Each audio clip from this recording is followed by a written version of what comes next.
Hey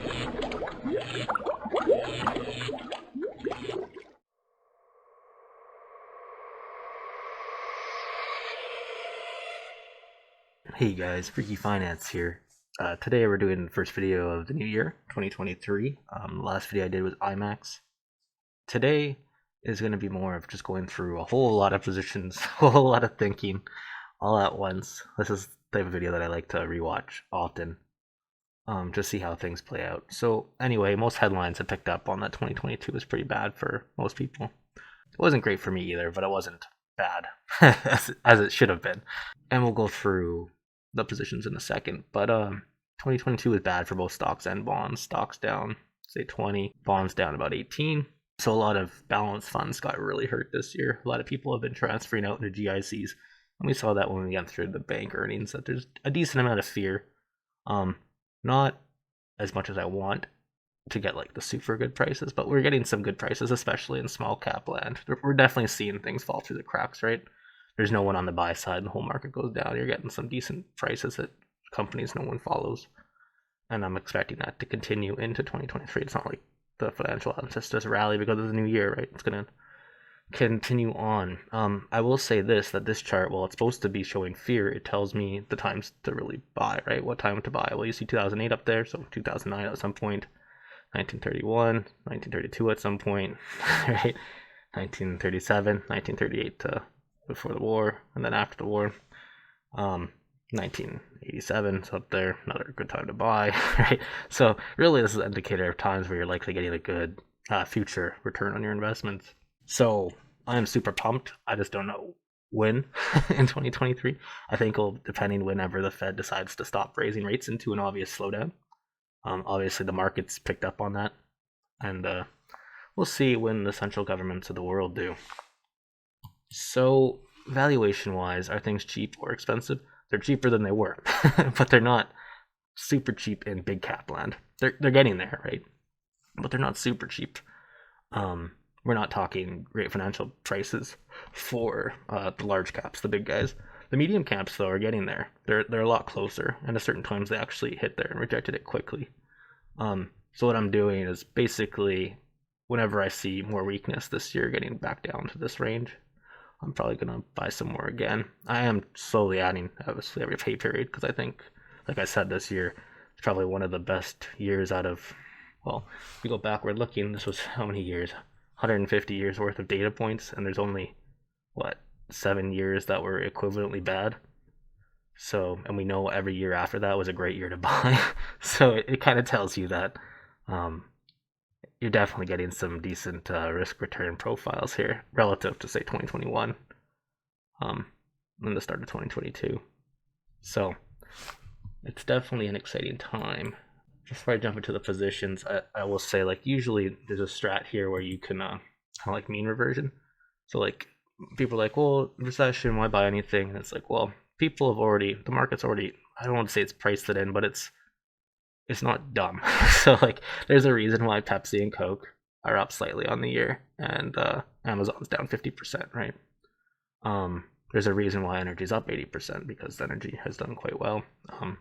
America had a way bigger rally in energy prices this year than the rest of the world. I think there's other companies out there, and we'll go through some on my own. But like say like a Suncor or CNQ on the Canada side are only up 30 to 40%, and they have very similar profile to exposure to commodity markets, right? So there's definitely, I would say, more hurting on the US side, a lot more groupthink, like whatever's happening. Well, it's probably machines, but it's a lot more common groupthink. So like anything energy did very well, anything defensive did fairly well. One of the biggest tells between how much recession is priced in could be like a delta between the performance of Target and Walmart, right? Obviously, you have Walmart as the superior value proposition in a recession. You have Target, which is more discretionary spending and apparel product, where Walmart has a decent food exposure too. I mean, kind of both do, but Walmart's what you think of, right? And especially with a great value private label, which will also do well in a recessionary environment. So the market's sniffed out the consumer defensive pretty good. What's interesting here is REITs are getting hit again. Everyone's worried about property values with higher interest rates. It is an interest rate sector that it's sensitive to. But you can see utilities are doing quite well. So that'll be interesting to see too, because these are down decent amounts, right? Pretty good pullbacks for a year. Healthcare, which is fairly defensive, has also been doing well. But you can see like anything ad sensitive has been getting killed. What else? Tech and software were already getting killed, but a part of that was just because they were too high to begin with. Some of these are actually still expensive, which is a weird thing to say when they're down 35%, right? There's one software play I'll talk about that I'm in. What else is there? Really, that's it. You can see another disconnect between, okay, travel has returned, so Visa and MasterCard have actually held in year over year. Whereas PayPal, which has very little exposure to travel, most people don't pay for their big $1,000 trips on PayPal. They'll pay it through Visa and MasterCard. We've seen a big disconnect in performance. A part of that was also PayPal overly benefited from the goods. So when lots of things were selling and no services, PayPal also wins there, especially e-commerce. So you could say PayPal and Amazon relatively, in my mind, are slightly connected. Like the market will probably reward Amazon and PayPal at the same time.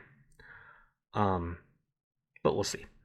And we'll talk about PayPal too. All right, let's try to jump into it. That's kind of what I'm thinking, is a bit of a mean reversion. So whatever's up too much this year is likely I'm going to have limited opportunity in 2023. I mean, I'll still keep working until it does, but like if you're buying Pepsi at 30 times earnings or Walmart at 25 times earnings, and you have a whole opportunity set of things that are under 10 times free cash flow, I'd pick the 10 times free cash flow, even if these are great companies, right? They are priced like great companies, whereas the rest of the stickers have collapsed fairly well. All right, so let's jump into it. This is just a running list of a bunch of stocks. Let's just make it bigger for you guys. A lot of these will have a theme. So Air Canada is an easy one to play in Canada. It's already been recovering. I'm trying to get in under my average price, but every now and then it will come down, and then like a little panic with the market, then it shoots back up. So if I think someone's buying it, but it's fairly cheap. It's not amazing on my list. Obviously, it's just a travel recovery play.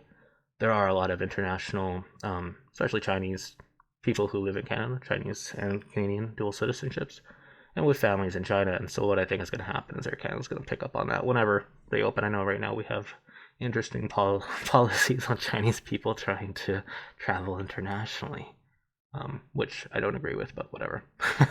Eventually that will end. Alphabet. So CDRs, I think I talked about these once.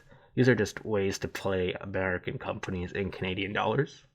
Basically, I already had more than enough US dollar exposure. It's actually helped during this last year because the US dollar has been so strong. But what I'm trying to do now, instead of just sell American dollars, I'd rather just stop adding American dollars, if that makes sense. So, but I still want to get into the 50% declines, right? Like Amazon's down 50%, it's a good time to probably pick it up, right? So I've started that position. Most of these positions are small. Cineplex is starting to get up to a decent weight, but I'm still trying to add this. I think there's a lot of weakness here, and there's a lot of media saying box office is doomed forever. So I'm hoping to play that and get in better as information keeps getting better as well. Hopefully, if the information doesn't get better, then this investment's not going to work. But there's a Cineplex investment. Argonaut Gold is just super cheap on if they can actually open and execute on the mine midway through 2023. So it's still early here. It's too early for me to get strong in. Obviously, the market at certain points will just punish these guys and then it'll rally after that. There is a decent production upkick here for Argonaut Gold in 2023, and that's really the play there. Atlas is just super cheap. It's like an Nanaimo play in BC on housing, so it's a little bit scarier, but for some reason they just keep performing. I need to dig deeper into that one. It's already rallied enough that I'm not going to follow it up. Brookfield's an interesting one. So what's happening? There's a lot of asset managers are getting killed. There's a lot of fear in the private markets as they take down their private marks on a leg. So basically, as things decline, private markets are slow to price in those declines until they actually absolutely have to. And so I think that's what we're going to see. The market's already trying to front run that. And what we can see is people that aren't in the same business are also feeling pressure on the share prices. So we're probably getting a decent entry here. I've just started one. Capstone Copper, that's a good copper play. I want to get more and more bullish on copper. I just wish that I got more and more of a pullback. We did get some pullback during 2022, but not what I wanted as much or for as long. Um, and obviously the policies around the world are also favoring copper. Well, it's kind of funny, they're favoring the demand of copper, like for EV cars. A lot of governments around the world are subsidizing that, which is helping. But then you also have all the producer, not all, but most of the producer states, so like your Chile, your Peru, they're all making it harder for miners to make profit because they want to get more of the profits themselves. So what that does is it kind of raises, in my mind, the future price of copper for everybody, um, which will be good for these miners as well. It's tough because at the same time their economics of their existing mines at the current prices aren't as great, right? Um, but in the future, it supports the price of copper over time. All these policies, whether they know it or not. um, so I'm excited for that as we go into 2025, 2026. But I was hoping for a real buying opportunity in 2022. And we got like a part of one, and I was hoping for more. But copper. I think I've done a capstone video, but that's an easier play for me in my mind as the production schedule goes in line with what I expect the demand to start really upticking when supply levels off. What else is there? Chartwell. So we're seeing a lot of these are REITs that I'm slowly starting to get into. Obviously, they're more defensive. Like if I'm right on Air Canada or right on a couple of these tech things, they're going to go up a lot more than a REIT will. But a REIT's nice, you get the dividend, and this one has an occupancy play as well. So what's interesting is Chartwell has an occupancy problem. They're ever since COVID, they've never been able to get the same amount of elderly people back into their retirement homes, which is an interesting thing to say because other competitors have had better success in doing that. So I'm not sure exactly what Chartwell's doing, but it's operating at a weak level, and the market's picked that up. So the share price is down. So I've been adding to that one. Cineplex, I did a video recently enough, and IMAX kind of echoes a lot of it. Basically a better production slate for movies in 2023, hopefully leading to more box office numbers. Chorus is basically a Canadian advertising play. I've just started a small position. Most of the revenue is actually in global TV, so TV advertising, which is getting killed right now during a recession. Advertisers get destroyed first, and they're also the first to tick up after. But in that first part, it's always interesting, right? Obviously, the market, I think this took it from 4 to 2 really quick, so this was exciting. But it does have a lot of debt. What else? There's another healthcare trust. So this is like a proxy play on a royalty stream, basically a diversified royalty stream for healthcare products. Maybe I'll do a video of that at some point, but these are all very small positions I'm just trying to start as things sold off. China, this is another position. Not a huge one here. I have this in another account as well. But really, this is a play on China in general. Basically, at certain points during 2022, things got really cheap in China. Like, we're talking like 8-9 times earnings for a country that's outgrowing, and I expect will be the superior superpower as I get older. But that's just me. Metaverse. So this is sorry, not Metaverse. Facebook. Basically an advertising play. It's Facebook got killed last year, so I've started to slowly pick it up on the Canadian side. This thing will move though really quickly on these like CDRs. Like there's not that much volume, so whatever the American ticker does, the Canadian ticker will follow. What else? Reitmans on a leg, I should say. Reitmans is probably my second biggest position. I've been trimming it. It's actually still my cheapest idea technically. The last quarter they put up I think like 25% of the total value of the company in cash flow in a single quarter. So it's dirt cheap. I actually have it still under 1 times EV to EBITDA for 2023. They have a whole bunch of cash now on the balance sheet. They've been doing, I want to say, like 7 straight quarters of good numbers. We'll see what they do with the cash flow. This is what I'm excited for. Like they should buy back their shares, like right now. Like, and the owner, whatever, Steven Reitman, like you should know that. It's like a no-brainer to me. Like you could literally buy like a quarter of the company. Like you could technically buy half the company like that. They actually have the cash for that. That's how cheap this thing is. I don't know why they're not. So it's kind of freaking me out, but that's why that's my second biggest. This was Tidewater. So this is a renewable company. It's a renewable play rather. basically, short story, the EBITDA is currently 50 million. Based on what they've said, it should go to 150 million next year. So that's a triple in profitability and cash flow. It's partially priced, but not really. I think it's the eighth biggest or ninth cheapest thing. Let me just check. The Tidewater. You can't see this one because I haven't edited this one yet. I need to do work on a worksheet before I show you that one. But basically, I have this at 3.3 times EV/EBITDA for 2023. So Tidewater is an interesting one. What is there? Walt Disney. And you'll see, like, so far it started with gains here, but it's not like you're going to see some losses here too. This is real, right? So, and these are active positions. So I just wanted to point that out. It's not all just going to be great. And there's a lot of opportunity on the state side. These ones are all Canadian names, which have had a rally in the last part of the year. What else? Sorry, I lost my train of thought. I was in Tidewater, so we'll do Disney. So Disney is again getting hurt on advertising on their linear networks, ABC. But at the same time, as Parks is doing really well, and they finally have peak losses in their direct-to-consumer. I mean by that is that they finally raised prices midway through December for Disney Plus. They're still investing a lot into it, but they'll finally have more revenue coming in next year. So next quarter, which is still technically October, November, December, won't still be great. But after that, we'll actually see a pickup in Disney. And Disney's getting pretty cheap, right? It's back down. There's a lot of stocks that are back down to 2017 levels that are like in share price that are actually superior versions of themselves.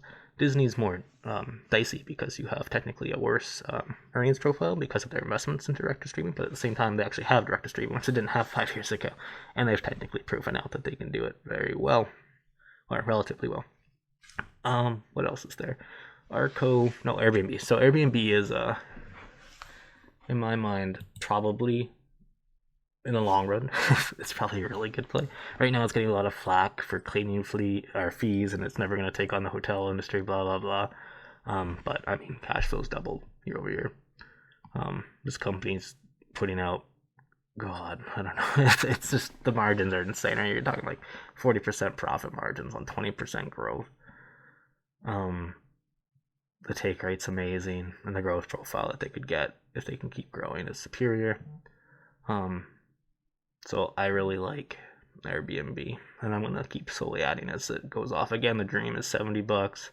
Oh, the real dream is $50 a share. But even like, I think this company's gonna be able to chill out like $5 billion in in EBITDA at one point.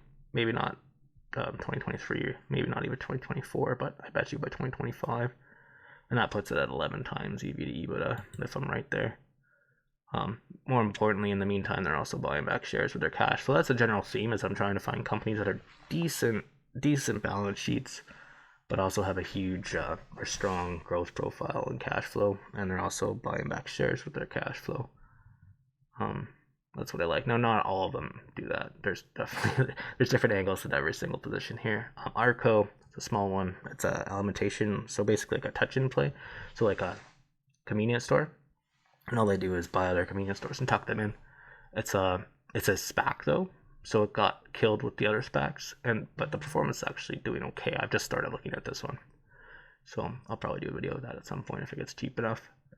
What else is there? Cato, so that's another one that screens very cheap, but again, it's a retail. So like I said in the first part, I think we're in a recession, so we should see apparel do weak.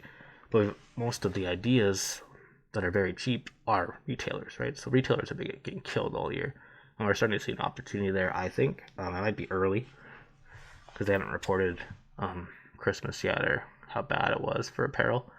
Usually apparel gets hit pretty hard in a recession, right? But the market's already I wouldn't say it's priced in, but it's definitely priced in something. Or else I wouldn't be getting them at 1 times EV to EBITDA or 3 times EV to EBITDA, right? Or 4 times earnings. There's so many retailers that are dirt cheap. All right, and yeah, Cato's also interesting. So maybe I will do a video on this one. So basically, they have like 130 million in bonds and cash equivalents, marketable securities, basically, and the market cap is only like 200 million. So they have a lot of their market cap tied up into bond investments. So this is a fun one. So I think bonds are finally gonna perform in 2023, right? That's what I think, and so it'll be interesting to see how this company trades, as it probably still struggles on the retailer side. That's the reason why it's so cheap. I think it's the 4th cheapest thing on my list. Backwards looking is because So retailer is probably going to struggle as recessionary numbers keep coming in. But it does have so much of its market cap in investments, marketable securities that should rally if the Fed ever pivots. So that's a fun one, and obviously has a good balance sheet and has no debt and 130 million in bonds, right? Marketable securities rather, but most of it were bonds when I looked at it, I believe. Anyway, Dollar Tree. So that's a play on Family Dollar and Dollar Tree. Dollar Tree's doing well. They've finally raised prices, and we're seeing margins expand there. But Family Dollar is not. It's seen a lag, and there's also an increase in stealing and theft. Again, another recessionary indicator. Usually Dollar Tree does well, so the market's never really given a big opportunity here yet. So that's what I'm waiting for. I think this is a great idea. I just wish it would pull back more. Duty free. This is my biggest position. I still think, well, what's kind of been happening. Well, my theory anyway is let's do Air Canada's a decent one. So you can see like before the pandemic, a lot of companies were trading pretty strongly, right? And then the pandemic hit and it was bad. These things got destroyed, right? Which makes sense. But then you had a slow recovery. The vaccine happened in November. Then you had a pullback pretty much since early 2021 for a lot of smaller guys. I put Air Canada, even though it's a major airline in Canada, it's one of the smaller companies that I follow. And you can see that it's just given it pretty much all back, even though the business here is pretty much, I want to say, 80 to 95% back. Right? So you're getting interesting, and what's happened here is everyone's selling because the market's been going down. And so what I think here is the market, the machines don't care about the relative or the valuation. They just care about the current, like, it doesn't care where it's currently trading at. It just cares about what's likely to happen in the future. And if it's worse, it's going to keep selling it. And I think that's what's giving us a big opportunity here, because it didn't really care that it was already cut in half before everything else started selling off. So I think one of the reasons why I'm skewed so heavy into travel recovery is because I've already seen travel recover, but the share prices have not. And one of the things that's going to happen as the cash flow continues to come in, it's just starting to come in now, is that they'll be able to either pay down debt or buy back shares to cash flow. And when you can buy back shares with your cash flow and it's down here, you get a lot of torque on the buybacks when it comes back up, or when the market finally realizes, oh yeah, these things aren't going away. Right? So we'll see what happens, but that's kind of where I'm thinking, is the market didn't care where the level was to begin with, right? So, and we'll see. I expect these things to come back. Or obviously that's why I'm positioned that way. And duty free is just a proxy on global international travel. Right now the headlines will be everyone's testing Chinese as they internationally travel again. But in my mind, what's going to be the headline a month from now or 2 months from now, right? All I know is that there's 1.4 billion people that are likely to travel, and we've already seen the numbers get better as 2022 went on, right? Like, I know October is better than Q3 was for duty free. They've already told us that. So it'll be a fun one to see. And duty free stock is fairly similar to Air Canada, but it was in a downtrend before that. But again, you're getting a price $4. Used to trade at 10, and before that 15, right? So getting decent deals, and the cash flow is coming back already, finally. And that trend should continue, or I expect it to. And the same thing, we haven't gone through Expedia yet, but it's the same type of profile, a little bit different here. Expedia got picked up with the growth trade as well. Growth did very well in this early 2021 period. And it's kind of fizzled out. But one of the things that's nice about this company is that they bought back $3 billion, or not bought back, they have paid down $3 billion in debt during this period. The company gives off a lot of cash flow, and it's continuing to repair the balance sheet, which is very exciting, right? Might not sound that big, but $3 billion on a $14 billion equity market cap anyway is a decent chunk of the company that's now back into the equity side. So, and that trend is continuing, and it's helping the interest rate exposure as well. Anyway, Hasbro, so that's on the gamer side. So basically, Hasbro is a play on games, like the old school board games, but they also have a branch out into Magic the Gathering, which has been doing well lately, and it's not a big position yet, but it's something that I'm watching because I think it's going to continue to do well. And the thing about the Magic business is that it's far superior margins. The margins on making these cards and selling them are much higher than a Monopoly board game. So that's exciting as the sales mix continues to improve up. They're also cutting costs. There's a couple other things that they're doing. They do have that Dungeons and Dragons thing as well. And one of the things they're trying to do is link physical board games to something online and link them together. So they're going to try to do that with Dungeons and Dragons. And they'll probably try to do it with Magic as well again at certain points. And we do have the Dungeons and Dragons movie coming out in 2023. We'll see how that goes.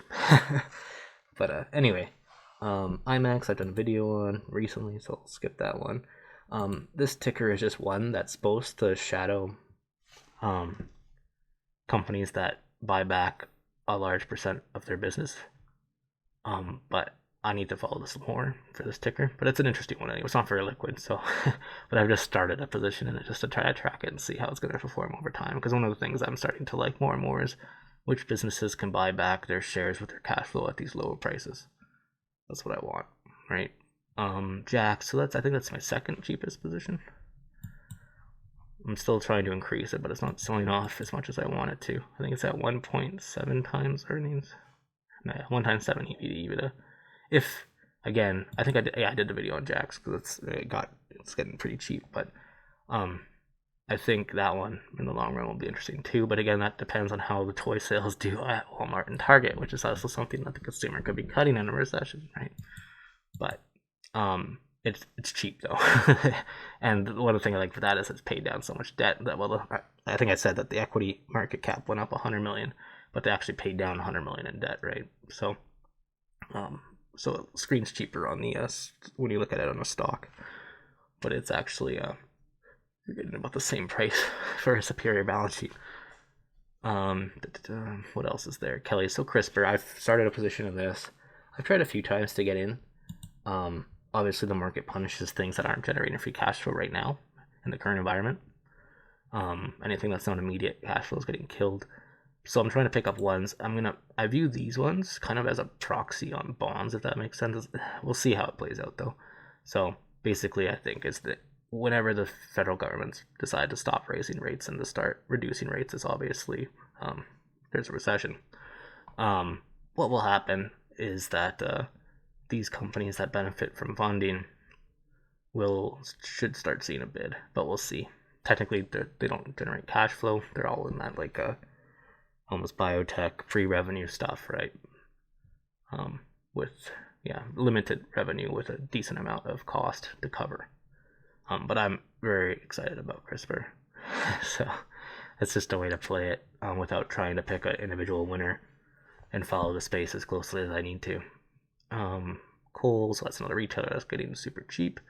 I do like what they're doing with Sephora. It said they've been doing their sales are picking up in every store that has a Sephora in it. So I think this is a trend that's going to continue. But they just lost their CEO. We'll see what happens here. I've slowly been adding to this one. Mobilize one. I wish I got more in. It's been getting a bid ever since what's that UK company? Bailey and Guilford put out a thing that says they own 10% of the company after the IPO. It's been rallying pretty much since then. There's a lot of funds that follow these guys, and whatever they buy, they'll buy as well.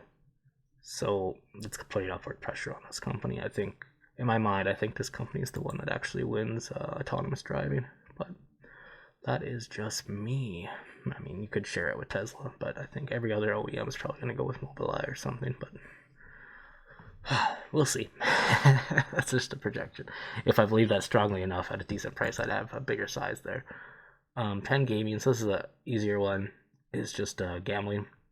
They've done well at getting younger audiences through COVID. They've actually improved the balance sheet through COVID, and they've made some good acquisitions through COVID into online gambling. And I think that's going to prove to be smart as we go into 2023 and 2024. You can tie in the offerings, kind of like my Hasbro thing with the board games and online. You're going to have online betting, and you're going to have the regional casinos. And they're going to try to integrate the two to cross-sell and drive traffic in. But yeah, one of the things that's nice is that we already know that they have the younger demographic, and we do know that gambling is addictive, so it's more likely to come back. So it's an easier one for me, and the business is superior to what it was in 2020 or in 2019 rather. I'm getting a cheaper price. They are buying back shares too with their cash flow. I think Penn is up there too in terms of EV to EBITDA. Yeah, it's technically my sixth cheapest thing right after Kohl's. Yeah, it's under 3 times EV to EBITDA now, what I think it will be anyway. There is a bit of debt, 2.7 billion, but they have 1.7 billion in cash, so net debt's 1 billion. So, but it's I like this one. In the long run, it's an easier one for me. Pinduoduo is some of these Chinese companies really got left for dead during 2022. We've heard it being uninvestable quite a few times, and that's when we saw big moves, like 20% down moves across the line in every company in like a single day. And these are big companies. That's like, you know, Amazon went down 50% on the year, but I mean, we saw some of these companies go down 20% in a day. And so I was like, oh, that's too bad to be true. I'll pick up this company then. I wish I picked up more. I was trying to get cute with the timing, but I've been selling this now and going to some other stuff that aren't up 150% on the year. But like, and there's lots here, so we can go into this one. This is more of a mistake on my part, so some of these will be learning things too. So I thought this company hit like $50 a share, and I was like, oh, it could be interesting. Let's look at it and let's follow it. So I look at it, follow it. The thing goes from 50 to 30, and I'm like, oh, let's hold off. It's not that there's nothing going on yet. Right? There's no underlying performance improvement. Let's wait. It goes from 30 to, or 50 to 30 to 15, and I'm like, okay, 15, maybe I'll get a position. I mean, the thing's down 60% already. How bad could it get? And so that was the mistake there. This thinking there's a margin of safety in price alone, when I should have underlined, seen if there was any underlying improvement in the fundamentals, and there wasn't. The company, ever since they came out, has over-promised and under-executed. Now there is something here that's nice, is that they do have a decent amount of exposure to China. It's another way, like, you know how IMAX is a big focus. I was focusing on China exposure. Playboy also has a decent amount of China exposure. Now they are supposed to be renegotiating their leases. They're actually like supposed royalty rather. As things sell, they're not getting a very big cut of them for putting their brand image on things. One of the things that's nice about Playboy though is that it has that brand.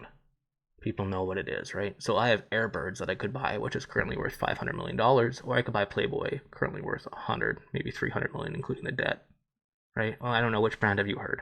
I'm pretty sure most people have heard of Playboy. So I don't believe the current valuation is reflective of even the brand image's power. It just needs a way better operator, a way better capital structure. It just needs something, right? And it's dirt cheap. But again, it's dirt cheap because I think they're barely treading water right now. So we'll see. If this one works out, it'll be a long shot. But so far I've been wrong on it. And my entry, I shouldn't have just bought it because it went cheap, right? Cheap gets cheaper. I should have waited more, and waited probably more for an uptick, right? Or at least a stabilization. What else is there? Rick, so kind of similar in the sin industry. You have Rick. This is like a tuck-in play for strippers. And they also have a food thing, but this company has really good margins. And does give off a decent amount of cash flow, which the market currently is rewarding. So we'll see. This thing is up there on my expensive list. It's cheap for most people. It's under 10 times EV to EBITDA, but for my list, it's near the bottom. Ultimately, if it comes back down to where I first started buying it, I'm probably going to buy some more. But I'm not going to chase it up here when I have so much in the opportunity set. Restoration Hardware, I always like that one because the CEO is always so funny on the call, basically saying that we're in a luxury housing market recession.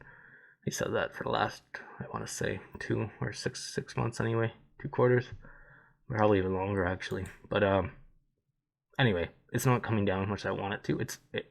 This is one that could be money in the long run as well. But I just want to try to get a better price if I can, because he's constantly saying that things are bad, and we're like, and it's not technically like the company's not growing, but it's not shrinking, and the thing's already at like 10 times, or it's It's very cheap as well, I think. Let me just see where it sits on my list. Restoration Hardware. RH. Where the heck is it? Okay, 30th. And 4.6 times EV to EBITDA. So yeah, pretty cheap, but I'm hoping that I get a better price on that. We'll see. I'm still expecting weak in the Q4 to be weak. That reports in early 2023, and I still think the Fed's going to be convinced that inflation's not beat, even though it obviously is for the first part of 2023. So it should give me, basically, people are like mad at the federal government or anything. All I view them as a way to get cheaper prices, right? Because eventually they'll see reality. What else is there? Roku. So that's a fun one too. That's the scatter market play on advertising. Advertising getting killed right now. The market obviously knows that. So I'm starting a position there. I've been slowly adding to it. And I'll probably continue to add to it. But Roku's pretty interesting value proposition there. Have leverage to the scatter market, but at some point the market will turn for advertising. It just won't be this quarter or probably the next quarter. So I still have time on it. But it's an interesting short-term play anyway. That I think will do well in between, I want to say 2023 and 2025. But we'll see. Six Flags. I've done a video on that one. Again, that's kind of like they're trying to actually reduce the attendance but increase the prices. And we'll see how this one works out. I haven't got the price that I want to come down enough to actually get excited. It is cheaper. I think it's at 6 times EV to EBITDA though, so it's not like crazy cheap. Like under 5 is pretty exciting, right? Even under 4 is like, how many do I have under 4? Yeah, I have 20 names that are under 4 times EV to EBITDA, which for a lot of people would be a lot of names. But there's just so many names that are so cheap right now in small cap land. So Six Flags, well, it's getting cheaper. It's not like, ooh, I could still wait to see improvement. And see how the strategy is actually paying off or not paying off. Spotify, I think Spotify will be a superior version of itself if they can execute on what they said. So basically podcasts for them, they don't actually make money on. And so what's happened is even though they've had decent amount of growth in users and they've actually made it into podcasts, they're not making the cash flow that they should be on their user base. They expect to actually have higher margin in podcasts than they do on their royalty streaming business for music. But we'll have to see that actually happen. So right now I've started positioning it ahead of time because I think it's likely to happen. And also I'm getting obviously a dirt cheap price relative to where it's traded for the last half a decade. So a lot of these things like if you look at like a 5-year chart, they're actually cheaper than they've ever been for 5 years, right? Even though the businesses have continued to grow and continued to improve. Like Spotify has a lot of users. I think it had over 400 million users already. So even though it's starting to trade like it still only had like 250 million users or something. But anyway, there's definitely opportunity there, and we haven't seen them execute yet on that. What else is there? Tencent could be fun.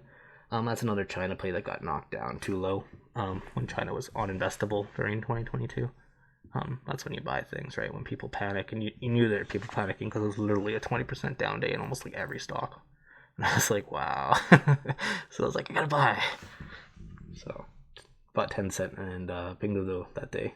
And then yeah, so for Tunio, so Tor, basically just a domestic travel company in China. It's actually not a very great company. All this is me trying to play a return on China domestic travel. And while the share price rallied on the news that China was reopening, I don't think it rallied enough to what that actually means for this company if that reopening stays. So there's more domestic travel in China. It would benefit for international as well, but it's really a strong international or domestic player in China that's been suffering. So we'll see what happens. I'm gonna dig deeper into that one at some point, especially if it continues to sell off. What else? Twilio. This would be a similar mistake to Playboy in that this thing went from say $100 to $400 during the bubble period, and then it went from 400 to 200. And so I started looking at it, and I was like, well, this has an interesting thing, right? It has basically a legacy business, which is a middleman between the co-carriers, so like your AT&T, Verizon, and then your applications on your phone. Kind of, that's how I view it. So like SMS, text messages, that play between, like, you get a push notification that your Uber order has arrived, kind of thing. That's how Twilio makes its bread and butter. And then what it's done is branched off, using this moat that it's kind of made between as a middleman. It's basically enabled them to have that end user information touch point. So in a world, say if the world decided Google cookies or whatever can't track you anymore, that reduces a company's ability to target advertise you. What Twilio could be able to do is step in and fill a need there. They've already started evolving that on the software side so that they can basically link things and target ad better.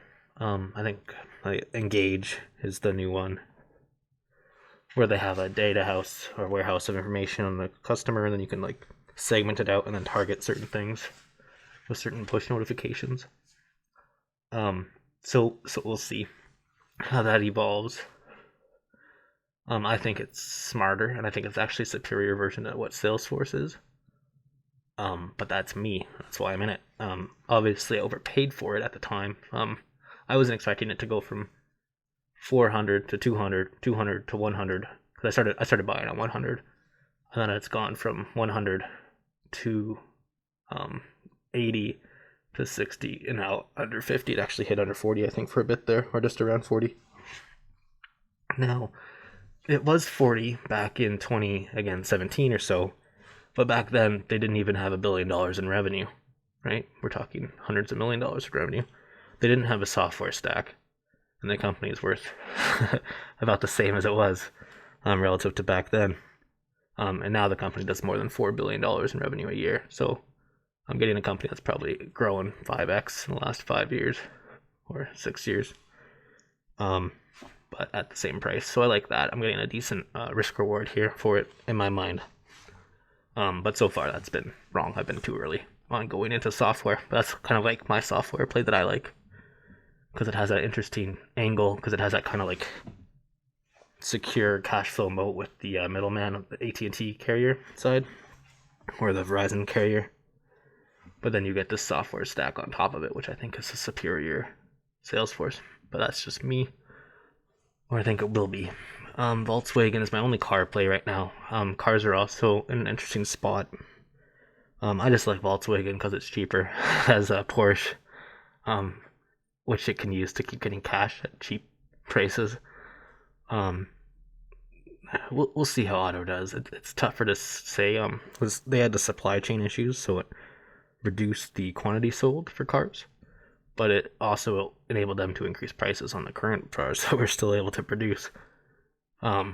So what's going to happen is that we'll probably see quantity increase, which is good, but we'll probably see pricing come down. So we'll see how they do. I'm kind of more mixed on that. It's harder for me to see. All I know is that it's getting cheap again. Well, it's like it's getting cheaper. And I like the Porsche within it. All right, what else is there? So Advantage Energy.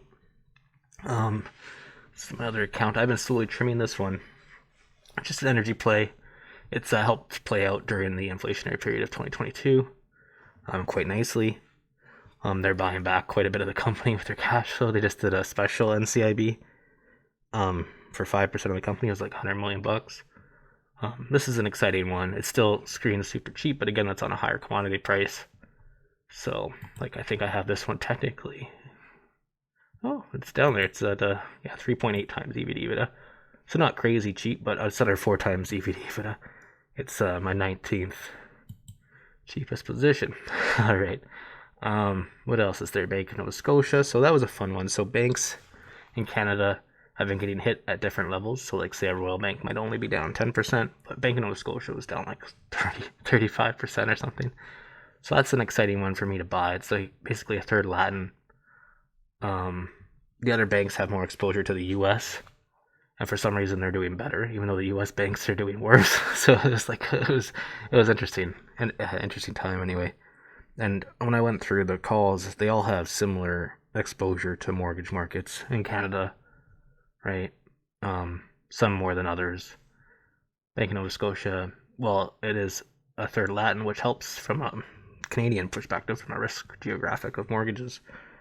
It does still have a decent amount of exposure to mortgages, but so do all the banks. So it's weird that one's down 35% and the other ones are down 10. So I'm starting a position in that one. What else is there? PayPal. PayPal is a fun one. So I own this both as a CDR, but also directly on the Nasdaq. But basically, PayPal, you're getting the same price as 2017, but instead of say $200 or $2.30 in earnings or 250 cents in earnings, you're getting around $4 to $5 a share in earnings. So you've doubled the profitability profile. If you non-GAAP, it's probably more than that. Cash flow is more than $5 billion a year. So you have huge free cash flow. They're buying back shares with it, and you get a price that's back to 2017 levels when the earnings profile was at least half of what it is today. So getting the same price, double the profits, double the cash flow, and they're buying back shares. So it's an easier one for me. Obviously, it's a play on e-commerce goods. So as e-commerce goods have, obviously, you've seen Amazon, you've seen FedEx all say things are pretty bad. PayPal is one of the ways that you pay for e-commerce goods, which is also tied to those two, in my opinion. So hasn't turned around yet, but I think at some point it will. It will normalize around some type of mean, and I think the mean is higher than where it is today. And I'm getting, like I said, a superior price. What else? I've already mentioned duty free. Freeport's one I've been slowly trimming. It's a copper play. Really, I think, well, I did a video on it back then. It was more about Grasberg, and I wasn't sure if they were going to execute on the production profile, but I thought it was likely they would. And I knew it was a cheaper company if they could. So, and that's played out. So what I'm trying to do there is find other copper companies that have a big upswing in 2025, 2026, 2027. That's what I'm looking for. And so I think I have Ivanhoe, but maybe I didn't show that one. But maybe I skipped over it. But anyway, Ivanhoe is one too. But that's in the Congo. And it does have that geographic specific risk of the Congo. Right. But I still like Freeport. It's tougher to sell that one because I still think it's cheap for what its cash flow could be. But again, it doesn't have that nice, easy growth catalyst that I knew it would have had when we bought it for Grasberg, because that's played out now. What else? Oh yeah, so the utility one. So usually I don't do too many of them because, well, one, utilities have done quite well this year for most utilities. This one did not. This one got halved, and I think it was a big overreaction, and now everyone's selling it. Now, it's not just for no reason, failure to execute, delays. It has a high interest expense because of quite a bit of it is floating rate. So it's also hurting earnings per share. What I think will happen is that the dividend's going to get reduced, which will let me buy in real big. But we'll see, because I do like this company. It's doing the things that, say, Emera did and Fortis did, by bulking up on debt and just really going gangbusters on growth.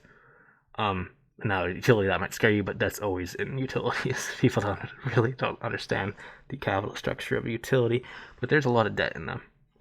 And ultimately, this one has too much floating debt, which I think is hurting it right now. Now, one of the things that's going to happen with this one, I think, is when the federal government's ever switch to, instead of raising rates into an obvious slowdown, they're like, oh wait, there is a slowdown. Inflation's under control, and then you might see this thing take off. And if you don't, that's the best buying opportunity, I think, because you're gonna get interest rates stop hurting the company and actually start rewarding the company as they reduce interest rates to be more accommodative. But we'll see if that happens. That might not even be a 2023 thing, right? Basically, the length of the equity sale will depend on how long it takes them to realize that we're in a recession and no longer have to worry about inflation, right? And we don't know that. All we can do is hope that it takes them a while so we can get a better price on a lot of things, right? Because this could be a really good opportunity in the long run for a lot of names. What else is there? So I've already talked about REITs a bit. This is not a REIT. I've done one on Dream, so you guys can look at that one. But it's just an industrial play that has a nice kick up in rent increases. And so I like that. So just the in-place rent is a lot less than the current market rent. So I like that one. Enbridge is kind of like, I think that's one that I bought. I did a video on Enbridge, yeah, a while ago in 2020. I've also been slowly trimming that because it's partly played out, but it's also because the opportunity set. So Enbridge is fairly steady cash flow. It's like 10 times EV to EBITDA. So it's kind of like it's kind of what I call it, like my watermark. Like, is this going to beat Enbridge or not? Right. Um, and then if it is, then I'll pull it from Enbridge and buy it. Enbridge was a bigger position than what it is now because everything's sold off, so things are getting more and more cheaper. So I'm trying to rotate out and buy things that are down 50%, 60%, 80%, right? And sell the thing that's up 10 or 20, right? And Enbridge does pay a good dividend, fully weight. Power is a fun one. So Power, well, really insurance in Canada for this year has been interesting. It's behaved almost as bad as banks, which is kind of weird. Banks are, in my mind, more sensitive to the cycle, whereas insurance companies, they're going to get those premiums no matter what. Now, they mark to market their investment book, which always hurts the earnings in a down year, like especially when bonds go down. But this is an interesting time, right? So if I'm right on bonds stop going down and actually start performing, you're going to actually see mark to market increases in a lot of insurance companies, and you don't have that lending component that banks have with mortgages. So that's what I'm thinking. I like Power still. I haven't trimmed any of it, I don't think. Obviously it's up a bunch because I bought this during the last COVID panic. Some of these we're getting to the more legacy positions. Superior Plus is actually a new one, so that's a propane tuck-in play. You're starting to see a theme, right? I like travel, I like tuck-in plays, and I like share buybacks, right? And I am in probably too many retail names, probably too early. But I also, because they're just dumb cheap, we're not talking, like the market's at 16 times earnings, right? 17 times earnings. But I have, like, all these retailers are under 4 times earnings, right? We're talking, like, some of them are under 1 times free cash flow. It's just like, I don't know. Anyway, there's Tourmaline, so that's one that I've also been selling. That one is played out very well. They're actually probably going to keep playing well in 2023. But again, it's already gone up so much, and everything else has gone down so much. That's where I'm pulling. I'm pulling from the things that are up 100, 400%, right? And then I'm trying to buy the things that are down 50 to 60, 70%, right? But it's not perfect, so that's why it's slow. So like when you take a cross section like I am today of everything, it kind of looks like, well, are you even selling it? Yeah, I've been selling it down. It just, you don't want to, you can't time it, right? Like, I don't know when things are going to go back up, right? All I know is that I'm likely getting a better price for some of these things. Like, I like the utility down 60 with Tourmaline up 130, right? I'm probably going to rotate, right? But I'd rather wait till AQN says they're going to reduce the dividend or something like that. And then we'll see where it trades at. AT&T, so on the US side, AT&T screen's fairly cheap. They said that this 2022 was the peak CapEx year, so we should see free cash flow increase just because CapEx is kind of coming back, because 22 was a very heavy CapEx year for them. So we'll see if that's true. If it is, I think we should have seen uplift because free cash flow is coming back in. The dividend is fine, but I'm hoping that they actually just start paying down more debt quicker. Like the WBD spinoff was really good for these guys. Bad for Warner Bros. Media, but good for AT&T, and so that's why I own that one. Caleres, shoe company. Again, this is the one that's about 4.2 times earnings or something like that. Or maybe it's 5 times. Depends what next year is going to be. But Caleres is fun. So you had like the Athletic that have seen a slowdown with Nike pushing all these products out, but you've seen the wedding side and the experience side, like going out shoes, pick up. So it's been like a fun thing to see because Caleres had a decent exposure to both, and they could see like both buckets, and I think that's helped them. Companies bought back a decent amount of the company. I think it was 7% in 9 months. So I like, obviously it's nice when a company can buy back I don't know, 10% of the company a year or whatever it is. If it comes out at 8 or something, who knows? But I like companies that have a lot of cash flow that are buying back shares, especially when they're at 4 times earnings. What else? Capri, so that's a fun one. I think this one will also be a hidden China winner. Versace is performing, Jimmy Choo is performing. We've seen a slowdown in, I'd say, low-income consumer, and we've seen a slowdown in medium, or at least a trade down. So we haven't, like, maybe we're gonna see a luxury. We should see a luxury. It usually always happens. We should see a luxury slowdown, so maybe that puts pressure on the price, and I can get a better entry here. This one's obviously a legacy one, that's why it's still up. But I'm trying to hopefully buy this if it ever gets cheap enough again. But in the opportunity set, I think it's the 30th cheapest thing or 40th cheapest thing on my list. Oh no, where is it? Sorry, I'm just scrolling. I get too many things on my list. I'll eventually show this list, it's not ready to show yet because it's too, in my eyes, it's probably misleading. Because it's not updated and it has so much nuance in it that would be weird. Yeah, 39th cheapest thing. Do free again. So again, that's my biggest position. You'll see it there again. I've added different points at different times, and there's between 3 to 4. Paramount has technically been a mistake as well. This one is like Disney. It's been spending a lot on its direct to streaming, and it's been hurting earnings a lot. It's been hurting cash flow a lot. Unlike Disney, Paramount actually said 2023 is going to be worse than 2022. So this one I was probably too early on and not understanding how much earnings would really go down. I think that was my main issue. I also probably didn't expect that the market was going to punish a decline in earnings as much as it has. At one point, this used to be put up $4 a share in earnings, right? So technically, at this price, it would be 4 times earnings. But now it's probably not even going to put up profit. So it's a interesting time, right? Just Paramount by itself actually had a pretty good year in terms of content produced, which has driven sub growth. I think it's actually one of the better performers, but at the same time, it costs money to do that. And right now, the market doesn't like that. So we'll see how Paramount goes over time. We'll see how basically they have to try to grow as much as they can internationally, in my eyes, to get the reach that they need. They'll probably increase prices for Paramount Plus as well too, and then just like Disney just did.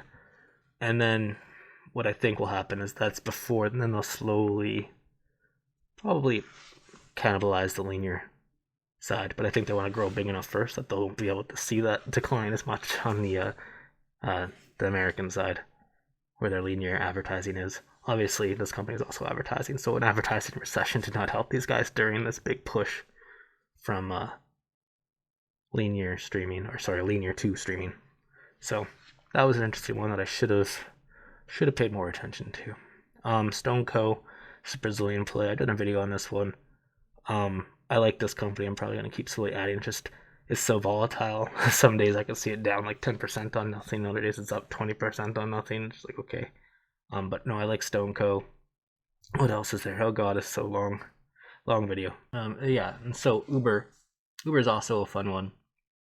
Basically Uber is a superior version of itself relative to 2020 and 2019. What I mean by that, during the pandemic, mobility stopped basically, right?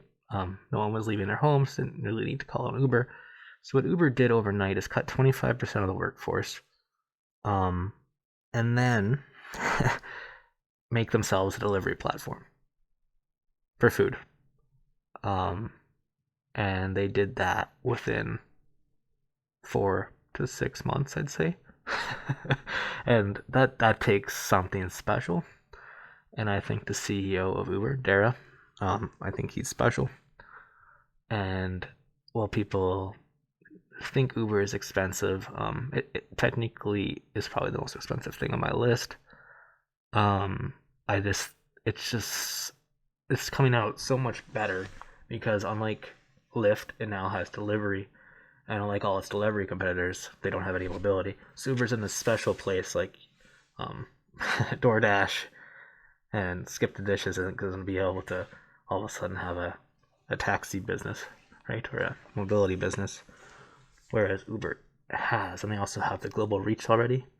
And so I think the first mover advantage there is huge. And what they've been able to do is really put it to the other guys in this period of time where cash is important because all their competitors are losing a lot of cash too, right?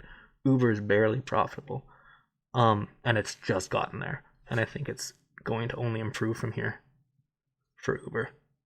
I think they actually inflected the free cash flow positive now. Even, I know right now it's still a little bit fake because they're doing the share buybacks, add backs, but in the future I expect it to actually be real. And that's where I'm thinking. So I'm hoping it gets a little bit cheaper and I could add more because it is a superior product. What else is there? So alimentation. So that's your tuck-in convenience store play. That's your Winks. They're doing a lot of nice things there. It's gone up. I've been slowly trimming it, but it's just because it's been such a strong performer this year.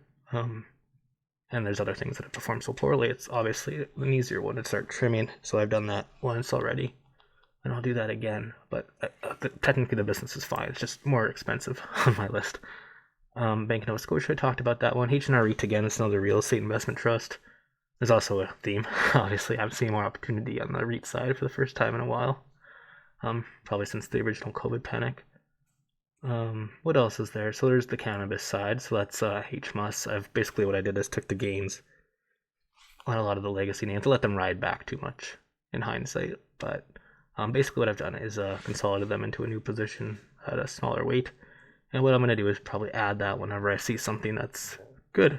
But right now, everything in the cannabis space is bad, and it relies on liquidity, which the market's still taking away. So that's right now. It's not I have to wait till the federal government or the really till the federal governments do something with it. On the state side, there is an industry there. It's just right now, I don't have an angle on it, and the finances aren't amazing. I mean, they're not bad, but they're not amazing. And you're getting diluted with every state that opens, really, because they need to fund that opening of the new state. And they don't get access to capital like I would at a bank, right? They get it at really ridiculous interest rates, which makes doing that relatively impossible unless you're diluting your shares, which the market's now closing on them. What else is there? China. So I've already talked about China. Again, that's just a proxy play on all of China. It got way too cheap, and I think that's going to be an easy place to make money in the long run. Oceana Gold. So that's one in hindsight probably could have been better executed. So when I did the videos, I was kind of thinking about the production profile increasing, and probably not enough on the or coming back in the case of this Philippines mine, but not enough on the what should I say? The input cost of diesel. Because I was overweight energy, and in my head, for some reason, I thought they were still going to come out ahead, and that didn't happen. So the diesel input cost was a lot higher than what I expected for gold miners, and that's just me, not appreciating the drivers enough. Like I should have, when all of a sudden I saw my nat gas plays and my Suncor plays up 100%, I should have been like, okay, there's an input cost here coming up for my other position in gold plays, and I didn't. And so now, but I think we're finally getting to near that peak point. We should see the gold finally start performing again. So we'll see. I still own Oceana Gold. I just like where it sits relative to what I think its cash flows, what the assets it has are able to generate. What else is there? Reitmans I talked about already. That's just another position, another account. Technically it's still the cheapest thing, so usually I like to trim when they're up, but it's just hard to do. I've trimmed some of it, but not enough. What else? Suncor is also up. I've trimmed that one twice now. I'm pretty sure I did a video on Suncor a long time ago during the COVID panic. And again, the thing here is I'm just slowly trimming the winners and going into the things that are down, right? Like I'm pretty sure I bought H&R REIT from the Suncor position. Just trying to recycle. And then we'll end on some losers. I'm trying to show everything. So I own Airbnb again, so that's 2 accounts. Same reason there. Really, Airbnb, Expedia, and Spirit Airlines are all travel plays. So add that to duty free and add that to Air Canada. You got quite a lot of travel exposure. Again, it's just a really easy place in my mind because it got halved. It got more than halved during COVID. Then it rallied on the vaccine news. Then it just slowly went down with the general markets anyway, even though the business slowly got better and is approaching 2019 levels. So I like that. I think I got a real price advantage there, but we'll see. I am hoping they get cheaper though. What else is there? Alibaba. So unlike Tencent and Pinduoduo, Alibaba was one I got into early instead of waiting for that big panic moment. That was probably a mistake, and what I should have done is learn from that into the Playboy one, into the Twilio one. But for Baba, I remember seeing it go to like from 3 something to 2 something to 200 a share, and I was like, oh, I'm getting a deal because the thing's cheaper. And No, it went below 100, and then it went to like 50, and I was like, oh man. So anyway, my average cost is still pretty high. Eventually I might still average in. Just right now, I decided to buy Tencent and Pinduoduo because I thought they were superior. They're performing better. Um, Whereas Baba, I think is well, I should do okay. It's just harder to see the growth. I like the cloud, but so far it appears to be very tooth and nail on the consumer spending side for Baba. And so I'm trying to, instead of just average into a losing position, just branch into a couple new ones and see who's winning in China tech. And I think that's it. That's a lot of stuff. I already talked about PayPal. Um, but yeah, anyway, it's a longer video than I wanted. Happy New Year. I guess the prediction will be slightly more pain until the federal governments realize that they're raising rates into a slowdown, or that they're holding rates as things are slowing down.